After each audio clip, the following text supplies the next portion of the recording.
तो आज पढ़ेंगे पीसीओएस, जिसकी फुल फॉर्म है पॉलीसिस्टिक ओवेरियन सिंड्रोम। ये बहुत सारी यंग गर्ल जो होती हैं उनको ये प्रॉब्लम होती है, ठीक है। जो भी टीनेज में जो लड़कियां होती हैं उनको ये इस मतलब दिक्कत से गुजरना पड़ता है। तो ये बहुत ज़्यादा इंपॉर्टेंट टॉपिक भी है ये फोर्थ ईयर के हिसाब से, और वैसे भी पता होना चाहिए, जनरल नॉलेज के लिए सभी को पता होना चाहिए इसकी कि कैसे इसको मैनेज करते हैं। तो इसका इंट्रोडक्शन कि पॉलीसिस्टिक ओवेरियन सिंड्रोम ये होता है, इसको स्टीन लिवेंथल सिंड्रोम भी कहते हैं। और मोस्ट कॉमन इसमें क्या होता है, एंडोक्राइन और मेटाबॉलिक डिसऑर्डर होता है, ठीक है। मोस्ट कॉमन हिरोसिडिज्म भी इसमें देखने को मिलता है, मतलब कि हेयर्स ग्रोथ होने लग जाती है, फेशियल हेयर ग्रोथ होने लग जाती है फीमेल्स में, ठीक है। और मोस्ट कॉमन एनोवुलेशन, मतलब कि ओवुलेशन एब्सेंट भी इसी कारण होता है, ठीक है। 3 मेन कंपोनेंट क्या-क्या है पीसीओएस के, तो एंड्रोजन, ठीक है। एंड्रोजन का क्या हो जाता है, इंक्रीज़ हो जाता है इसके अंदर। ओवुलेटरी डिसफंक्शन, ठीक है। और पॉलीसिस्टिक ओवरीज, मतलब कि बहुत सारे सिस्ट फॉर्मेशन ओवरीज में देखने को मिलते हैं, ठीक है। और सिस्ट का मतलब क्या है कि अनरप्चर फॉलिकल्स ओवरीज में दिखते हैं, ठीक है। बहुत सारे दिखते हैं, छोटे-छोटे स्मॉल। जो फीमेल हाई रिस्क पर है वो पीसीओएस में डेवलप हो जाती हैं। तो जैसे ओबीज़ और इंसुलिन रेजिस्टेंट अगर है तो, ठीक है। और type 1 type 2 diabetes, insulin resistant है तो डायबिटीज़ भी होगा। और अगर पहले उनको एड्रीनार्की हो रखा है तो, मतलब कि जो एड्रेनलिन है ना हार्मोन, वो ज़्यादा मतलब बढ़ रखा होगा अचानक से कभी। अगर हम देखें कि कहाँ कौन सी जगह की मतलब सबसे ज़्यादा, तो मैक्सिकन्स, ऑस्ट्रेलियन और साउथ एशियन में ज़्यादा पीसीओएस देखने को मिलता है। और क्या है कि अगर फर्स्ट डिग्री रिलेटिव और विद कोई भी मतलब फैमिली में जस्ट मतलब जैसे मम्मी को हुआ हो, ठीक है, तो पीसीओएस होने का चांस ज़्यादा है, ये सिस्टर को हुआ हो, ठीक है। Anti epileptic drug which has high risk for PCOS, कौन सी ऐसी एंटी एपिलेप्टिक ड्रग है जिनके कारण पीसीओएस होने का चांस है, तो वो है वाल्प्रोइड या फिर वाल्प्रोइक एसिड, ठीक है। इसके कारण क्या होता है, एंड्रोजन सिंथेसिस बढ़ जाती है ओवरी के अंदर, ठीक है। तो जब एंड्रोजन बढ़ जाएगा तो उसके कारण पीसीओएस के जो फीचर्स है वो दिखने लग जाते हैं, जैसे हिरोसिडिज्म देखने को मिलता है। क्या क्या पैथोजेनेसिस है, तो मेन इटियोलॉजी क्या है कि प्रोडक्शन ऑफ एंड्रोजन इंक्रीज, ठीक है, कि एंड्रोजन जो होता है ना वो बढ़ जाता है, ठीक है। तो यही मेन है। और मेन पैथोलॉजी क्या है, मेन पैथोलॉजी साइड क्या है, ओवरी, ठीक है। किस जगह पर होता है, तो ओवरी में। नॉर्मल जो लेवल होता है एंड्रोजन का वो कितना होता है, होना चाहिए 70 नैनोग्राम पर डेसीलीटर से कम होना चाहिए, ठीक है। लेकिन अगर वहीं ये लेवल 200 से ज़्यादा हो जाए, 200 नैनोग्राम से ज़्यादा हो जाए, तो उसके कारण देखने को मिलता है। तो अगर एंड्रोजन ज़्यादा होगा तो एस्ट्रोजन ज़्यादा होगा, एस्ट्रोजन ठीक है। और इस कारण ल्यूटिनाइजिंग हार्मोन ज़्यादा होगा और थीका सेल पे ज़्यादा एक्ट करेगा, ठीक है। ये सब चीज़ें होती हैं। नॉर्मली 70 से होगा, और पीसीओएस में 70 से 150 के बीच में होगा, ठीक। और अगर 200 से ऊपर हो गया तो ज़्यादा दिक्कत हो जाएगी। थीका सेल की हाइपरट्रोफी भी इसी वजह से हो जाती है, एंड्रोजन का लेवल ज़्यादा होने की वजह से एस्ट्रोजन बढ़ता है और एलएच को ज़्यादा स्टिमुलेट करेगा, एलएच को ज़्यादा पॉजिटिव फीडबैक देने की वजह से थीका सेल इंक्रीज हो जाता है, जिसकी थीका सेल की हाइपरट्रोफी देखने को मिलती है इसमें। एंड्रोजन इंक्रीज हुआ, फॉलिकुलर टॉक्सिक इफेक्ट देखने को मिला, मल्टीपल स्मॉल फॉलिकल्स जो है उनकी ग्रोथ अरेस्ट हो गई है, मतलब फॉलिकल्स बने रहेंगे, उसके आगे ग्रोथ नहीं होगी। तो जब अल्ट्रासोनोग्राफी कराएंगे तो बहुत सारे स्मॉल सिस्ट देखने को मिलेंगे, जिसकी साइज लगभग 2 से 6 मिलीमीटर होगी। और कोई भी डोमिनेंट फॉलिकल नहीं बनेगा, मतलब कोई भी फॉलिकल मैच्योर नहीं होगा। तो जब कोई मैच्योर नहीं होगा तो कोई भी ओवुलेशन नहीं होगा, ठीक है। जब ओवुलेशन नहीं होगा तो आगे की प्रोसेस नहीं होगी, तो इनफर्टाइल भी हो जाती है फीमेल, इसीलिए, ठीक। दिस फॉर्म द बेस, जो ये चीज़ें हैं, तो इसके कारण डायग्नोस्टिक क्राइटेरिया भी बनता है, मतलब इन्हीं सब चीज़ों की वजह से हम लोग डायग्नोसिस बना पाते हैं कि ये क्या है, पीसीओएस है। और इसका कौन सा क्राइटेरिया है, तो रोटरडैम क्राइटेरिया यही है, ठीक है। पीसीओएस पेशेंट जो होती हैं उसके अंदर एंड्रोजन ज़्यादा होता है, ठीक है। और ये इसी कारण क्या होता है, DHEAS मतलब कि डाईहाइड्रो एपी एंड्रोस्टेरोन सल्फेट भी हल्का फुल्का बढ़ जाता है, और जब ये बढ़ता है तो इसकी वजह से ही एस्ट्रोजन भी बढ़ता है। ठीक, पैथोफिजियोलॉजी क्या है एक्सेसिव एंड्रोजन की?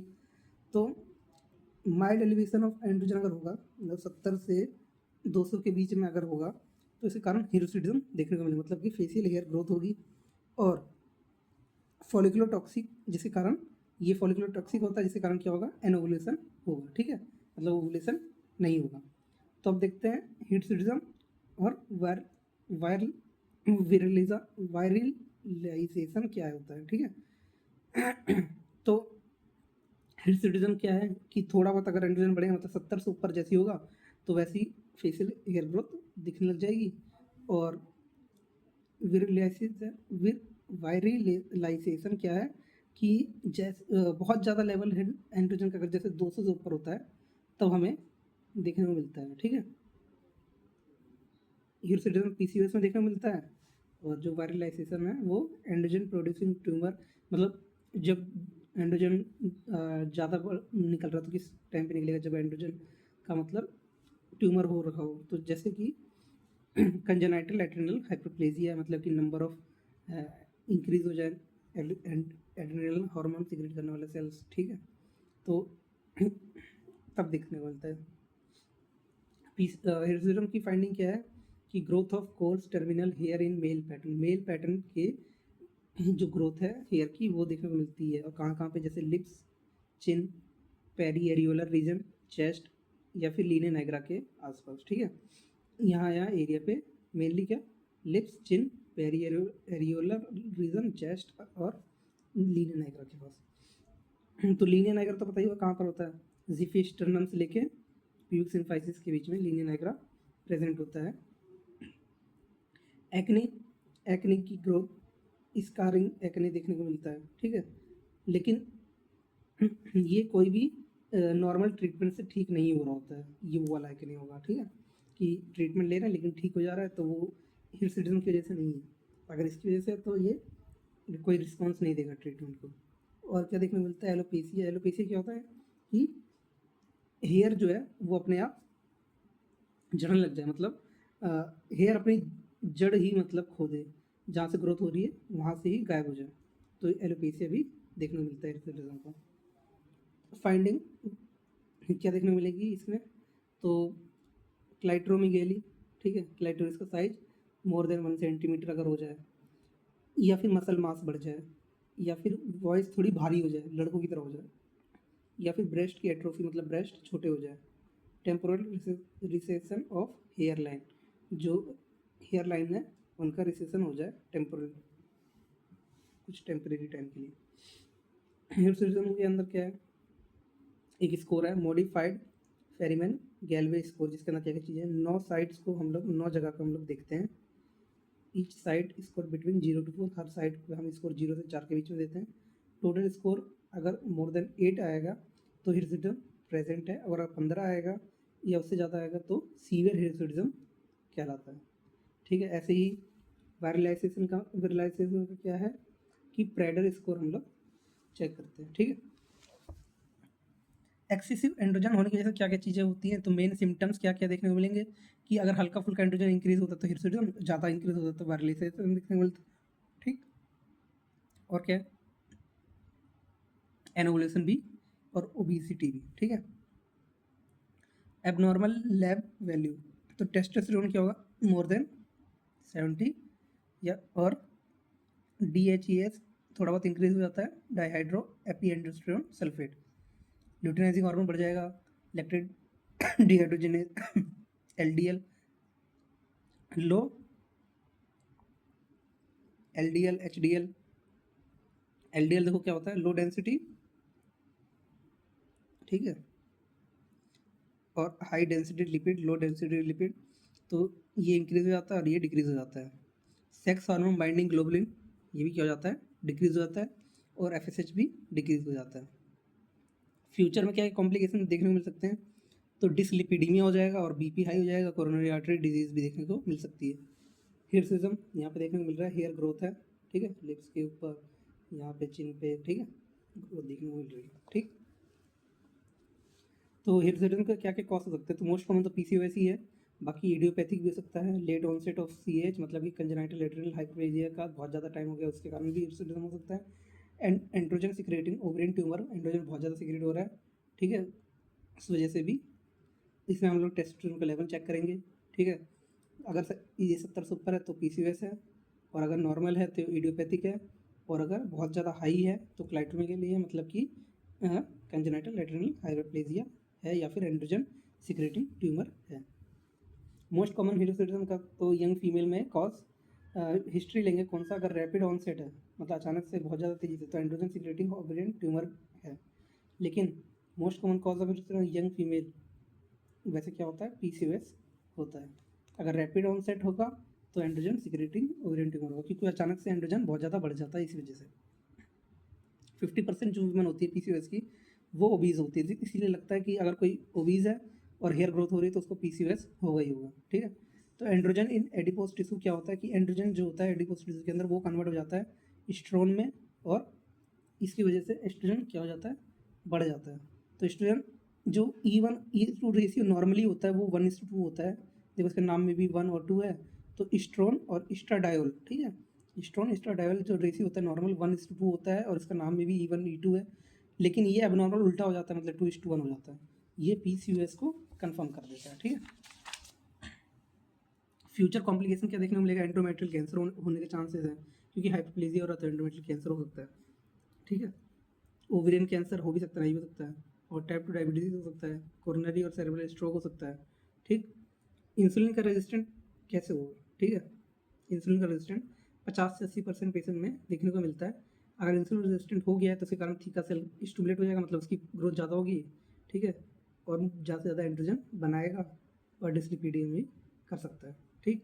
तो इसके एक चीज़ है हेयर, क्या है, हेयर एंड, ठीक है? तो इसमें इसके नाम में देखो सब कुछ चीज़ें हैं, क्या है, एच ए से हो गया हाइपर एंड्रोजिनिज्म, मतलब एंड्रोजन का ज़्यादा सिक्रेशन। आई आर का मतलब इंसुलिन रेजिस्टेंस, ठीक है? फिर एन का मतलब एक्केंथोस नाइग्रिकन्स, ठीक है? तो एक्केंथोसिस नाइग्रिकन क्या होता है कि जितने भी मतलब फोल्ड्स होते हैं, जैसे कि गर्दन के पास ओबीस पेशेंट में, या फिर एक्जिला के एरिया में, यहाँ पे क्या देखने को मिलता है, थोड़ा डार्किश मतलब दिखने को मिलता है, डार्क हो जाता है पिगमेंटेशन। और ये क्लिनिकली मतलब पता करता है क्या, कि इंसुलिन रेजिस्टेंट हो रखा है, ठीक है? फ्यूचर कॉम्प्लिकेशन क्या देखने को मिलेगा कि वही डायबिटीज़ हो सकता है, ठीक? और लैब इन्वेस्टिगेशन अगर करेंगे तो सेक्स हार्मोन बाइंडिंग ग्लोबुलिन जो होता है वो क्या हो जाएगा, देखो डिक्रीज़ हो जाएगा। अगर वो थिन पेशेंट है और ओबीज है तो डिक्रीज़ हो जाएगा, ठीक? और क्या करेंगे, ओजीटीटी कराएंगे, किस लिए, डायबिटीज़ को चेक करने के लिए, तो ये एबनॉर्मल होगा। एनओवुलेशन के इफेक्ट क्या देखने को मिलेंगे, अगर ओवुलेशन नहीं होगा तो सबसे पहली बात तो इनफर्टिलिटी, तो इनफर्टाइल, क्योंकि एनोवुलेशन नहीं है, ठीक है? तो इसको ट्रीट कैसे कर सकते हैं हम लोग, लेट्रोजोल या फिर क्लोमिफेन सिट्रेट, ये दो मेन ड्रग हैं जिनसे हम लोग क्या कर सकते हैं, लेट्रोजोल और क्लोमिफेन सिट्रेट से हम लोग ओवुलेशन को स्टार्ट कर सकते हैं दोबारा से, ठीक है? एमिनोरिया हो सकता है, मतलब एब्सेंस ऑफ मेंस्ट्रुएशन, ठीक है? Menstruation absent. ओलिगोमिनोरिया मतलब कि बहुत ज़्यादा जल्दी जल्दी आ रहा है, जैसे कि एक होता है पोलिमिनोरी, ठीक है? एक होता है ओलिगोमिनोरी। ओलिगोमिनोरिया में मतलब कि बहुत कम टाइम के लिए कह सकते हैं, बहुत कम टाइम के लिए मेंस्ट्रुएशन हो रहा है, और इसकी वजह से क्या होता है कि जो रेगुलरिटी होती है जल्दी जल्दी आ रही है, कुछ दिनों बाद दोबारा से आ जा रही है, ऐसे। तो जो टाइम है मतलब मेंस्ट्रुअल साइकिल का वो क्या होगा, कम हो गया, ठीक? कोई कॉर्पस ल्यूटियम नहीं है, नो कॉर्पस ल्यूटियम, तो एनोवुलेशन होगा, एनोवुलेशन की वजह से नो कॉर्पस ल्यूटियम। और ये क्यों हुआ है, प्रोजेस्टेरोन का लेवल डिक्रीज हो गया है इसकी वजह से, तो प्रोजेस्टेरोन लेवल डिक्रीज हो गया है तो इसकी वजह से डायग्नोस्टिक क्राइटेरिया बन जाएगा कि ये क्या है, एमिनोरिया या फिर ओलिगोमिनोरिया है।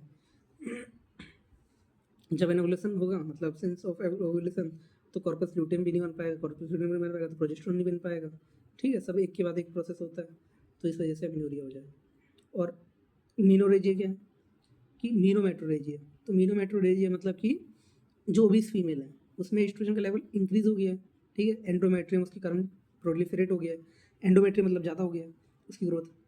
तो जब प्रोजेस्टेरोन लेकिन बन ही नहीं रहा, प्रोजेस्टेरोन का लेवल कम है तो सपोर्ट नहीं कर पाएगा एंडोमेट्रियम, और जब सपोर्ट नहीं कर पाएगा एंडोमेट्रियम तो क्या हो जाएगा, मीनोमेट्रोरेजिया हो जाएगा, मतलब कि जो यूट्रस के अंदर ही है उसकी ब्लीडिंग हो जाएगी, ठीक है। लेकिन ये डायग्नोस्टिक क्राइटेरिया में नहीं आता है एनोवुलेशन के, ठीक। ड्यू टू एनोवुलेशन, एनोवुलेशन मतलब प्रोजेस्टेरोन लेवल कम हो गया और साथ में एंडोमेट्रियल की रिसेप्टिविटी जो होगी पीसीओएस में वो खराब हो गई। तो वुमेन जो होती हैं वो कंसीव अगर कर लेती है मान लो गलती से, तो उसमें अबॉर्शन होने के चांस बढ़ जाएंगे। अगर गलती से, अगर पीसीओएस की पेशेंट ने प्रोजेस्टेरोन लेवल कम है, अगर गलती से उसने उसके बाद भी अगर कंसीव कर लिया तो एबॉर्शन हो जाएगा, ठीक है। ये ध्यान देने वाली बात है।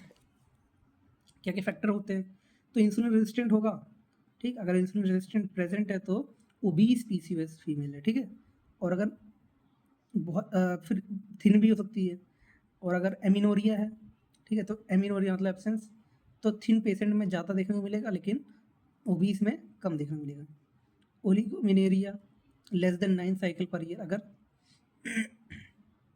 ओलिगोमिनोरिया है तो ओबीस में मोर कॉमन होगा लेकिन थिन में लेस कॉमन होगा। मीनोरेजिया, मीनोरेजिया ओबीस में देखने को मिलेगा लेकिन थिन में नहीं देखने को मिलेगा। एस्ट्रोजन लेवल ओबीस में ज़्यादा होगा, थिन में नॉर्मल होगा। इवन इस टू ई टू रेशियो जो होगा वो ओबीस में 2:1 हो जाएगा लेकिन थिन में नॉर्मल ही रहेगा। तो अब देखते हैं डायग्नोस्टिक क्राइटेरिया पीसीओएस के क्या क्या है। ये तो हमने देख लिया थिन और ओबीस पेशेंट को किस तरीके से हम लोग पता कर सकते हैं। तो हम लोग हमेशा सोचते हैं ओबीस ही होगी, है ना। तो थिन में क्या क्या चीज़ें देखने को मिल सकती हैं, एमिनोरिया बहुत ज़्यादा कॉमन होगा और मिनोरिया नहीं, बिल्कुल भी नहीं होगा। एस्ट्रोजन लेवल नॉर्मल होगा, इवन इज टू रेशियो भी नॉर्मल होगा, ठीक। रोटरडैम जो क्राइटेरिया है वो देखते हैं। तो नीचे 3 चीज़ें लिख रखी हैं, उनमें से अगर 2 चीज़ें भी प्रेजेंट है तो क्या बताएगा, पीसीओएस की डायग्नोसिस कंफर्म कर देगा। तो एंड्रोजन लेवल एक तो, ठीक है, एंड्रोजन लेवल बहुत ज़्यादा है और साथ में हिर्सुटिज्म उसमें देखने को मिलता है इसकी वजह से। ओवुलेटेड डिस्फंक्शन मतलब ओलिगोमिनोरिया या फिर एमिनोरिया देखने को मिल रहा है। अल्ट्रासोनोग्राफी अगर हम लोग करते हैं तो एक ओवरी के अंदर, ठीक है, या फिर दोनों ओवरी के अंदर मोर देन 12 से ज़्यादा फॉलिकल देखने को मिलते हैं और जिनकी साइज 2 से 9 मिलीमीटर है, ठीक है, मतलब 1 सेंटीमीटर से कम है, तो हम लोग कंफर्म कर सकते हैं कि ये पीसीओएस का ही केस है, ठीक है। और क्या, नेकलेस पैटर्न, नेकलेस पैटर्न देखने को अगर मिलता है तो फॉलिकल एक जो है ना पेरिफेरी में होंगे, और पेरिफेरी में होंगे तो कैसे होंगे, मतलब एक नेकलेस बना देंगे जो छोटे छोटे गोल गोल होंगे, मोतियों की तरह लगेगा कि एक मोतियों की माला बन रही है, तो उसको हम लोग नेकलेस पैटर्न बोलते हैं। लेकिन ये कोई डायग्नोस्टिक क्राइटेरिया नहीं है, ठीक है। Obesity is not criteria to diagnose PCOS, जो ओबेसिटी है वो कोई क्राइटेरिया नहीं है, ठीक है। वो तो हम लोग सिर्फ अपनी तरफ से प्रोविजनल डायग्नोसिस लगाते हैं, मतलब कि ऐसा हो सकता है। Insulin resistant is not a criteria, ये भी कोई क्राइटेरिया नहीं है insulin resistant. Ovary can be normal, PCOS में ओवरी नॉर्मल भी हो सकती है। फीमेल हिर्सुटिज्म के साथ अगर है, इरेगुलर साइकिल्स हैं और टेस्टोस्टेरोन का लेवल भी बढ़ रखा है और अल्ट्रासोनोग्राफी में लेकिन ओवरी नॉर्मल दिख रही है, तो ये क्या बताती है एक तरह से, ये बताती है कि पीसीओएस पेशेंट है। लेकिन तब भी हम लोग कंजेनाइटल एड्रेनल हाइपोप्लेजिया को भी देखेंगे। Ultrasonography is not mandatory to make diagnosis, ultrasonography की जरूरत नहीं है, ठीक है। अल्ट्रासोनोग्राफी की उतनी ज़्यादा जरूरत नहीं होती डायग्नोसिस करने के लिए, हम लोग बाकी सब चीज़ों से ही पता कर सकते हैं, जैसे कि ओलिगोमेनोरिया, एमिनोरिया और जो एंड्रोजन लेवल है उसके हिसाब से, और हिर्सुटिज्म देख के, ये सब चीज़ें देख के भी हम लोग पता कर सकते हैं कि पीसीओएस है कि नहीं। तो there actually no cyst in ovary of PCOS, PCOS के केस में कोई भी सिस्ट नहीं होता है। Most commonly the arrested follicle, जो फॉलिकल्स है वो बस अरेस्टेड फॉलिकल, मतलब अपनी जो प्रोसेस है उसको आगे नहीं बढ़ा पा रही हैं, क्यों, ठीक है। तो वो आगे नहीं बढ़ा पा रही है, इस वजह से क्या हो रहा है कि फॉलिकल की, जैसे एफएसएच कम है, एफएसएच नहीं है, तो एफएसएच नहीं है तो फॉलिकल की क्या ग्रोथ नहीं हो पा रही है, इस वजह से हमको लग रहा है कि वो सिस्ट है, ठीक। तो वो नेकलेस अपीयरेंस दे रही होती है और ये कोई डायग्नोस्टिक क्राइटेरिया भी नहीं है। नेकलेस अपीयरेंस कोई डायग्नोस्टिक क्राइटेरिया नहीं है और PCOS not confirm by Rotterdam criteria. Recommendation by PCOS international group to change the third criteria from more than, देखो पहले था मोर देन 12 फॉलिकल्स, ठीक है, लेकिन अब क्या हो गया है मोर देन 20, क्योंकि 12 फॉलिकल से ज़्यादा नॉर्मली भी दिख जा रहे थे कई पेशेंट का और उसको पीसीएस नहीं था, तो इसलिए इसको मोर देन 20 फॉलिकल कर दिया है, ठीक है। ये अभी जल्दी हुआ है, पहले नहीं था, पहले 12 ही था। अभी भी पुरानी वीडियोज़ में आपको 12 सुनने को मिल जाएगा, ठीक है। Provisional diagnosis of PCOS growth drum criteria से हम लोग बना सकते हैं, ठीक है। लेकिन एक चीज़ है, क्या डिफरेंशियल डायग्नोसिस अगर हम लोग करेंगे तो कैसे होगा? जो कंजेनिटल एड्रेनल हाइपरप्लेजिया इसमें लेट ऑनसेट देखने को मिलता है, ठीक है। और अगर हम लोग कन्फर्मेशन डायग्नोसिस बनाएँ तो पहले कंजेनिटल एड्रेनल हाइपरप्लेजिया को ज़रूर हम लोग ध्यान देंगे। एडल्ट में कंजेनिटल एड्रेनल हाइपरप्लेजिया जो होता है उसमें क्या देखने को मिलेगा? प्रोजेस्टेरोन, ठीक है। प्रोजेस्टेरोन का लेवल चेक करेंगे, ठीक है। तो अगर वो लेस देन 200 है तो कंजेनिटल एड्रेनल हाइपरप्लेजिया नहीं है, पीसीओएस है। 200 to 800 है तो एड्रेनल कोर्टिकोट्रोपिक रिलीजिंग हार्मोन जो होता है वो स्टिमुलेट कर देगा और कंफर्म कर देगा कंजेनिटल एड्रेनल हाइपरप्लेजिया। और अगर मोर देन 800 है तो वो कंजेनिटल एड्रेनल हाइपरप्लेजिया कंफर्म हो जाएगा, ठीक है। प्रोजेस्टेरोन का लेवल। एक केस देखते हैं। एक 18 साल की लड़की है, ठीक है, और कोविड के टाइम की बात है। उसको एमिन्यूरिया हो रखा है, उसने हेयर ग्रोथ भी देखी है अपने चिन पे और उसको एक्ने भी है, ठीक। तो हम लोग क्या करेंगे, उसके बाद क्या करेंगे, सबसे पहले टेस्टोस्टेरोन का लेवल चेक करेंगे और यूरिन प्रेगनेंसी टेस्ट भी करेंगे, ठीक है, कि कहीं वो प्रेग्नेंट तो नहीं है।